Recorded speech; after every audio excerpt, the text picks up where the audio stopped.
Rainbow city మీరు నూతనంగా ఏర్పడిన పల్నాడు జిల్లా హెడ్ క్వార్టర్స్ అయిన నర్సరావుపేటలో ప్లాట్ కొనాలనుకుంటున్నారా?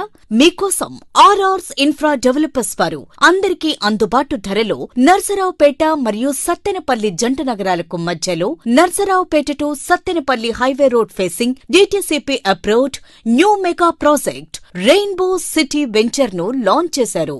నర్సరావుపేట మున్సిపాలిటీకి అతి చేరువలో నర్సరావుపేట సత్తెనపల్లి మెయిన్ రోడ్ ని ఆనుకుని 24/7 ట్రాన్స్పోర్ట్ కలిగి ఉండి safe pharma company, Kasturba school వంటి వాటికి దగ్గరలో ఉన్న రెయిన్బో సిటీ వెంచర్ లో ఓపెన్ ప్లాట్స్ అమ్మకానికి సిద్ధంగా ఉన్నాయి. Project highlights: beautiful main entrance arch with security, all 60, 40 and 33 feet internal BT roads, 60 feet main road with dividers and street lights, compound wall throughout the project, open drainage system, electricity and street lights, overhead water tank, walking track మరియు children's park. 100% వాస్తుతో bank loan facility కల్పిస్తూ RRS infra developers వారు నర్సరావుపేటలో launch చేసిన DTCP approved new mega project rainbow city venture లో open plots కొనాలనుకునే వారు వెంటనే ఫ్రీ సైట్ విజిట్ కొరకు ఈ వీడియోలోని నెంబర్స్ కి కాల్ చేయండి.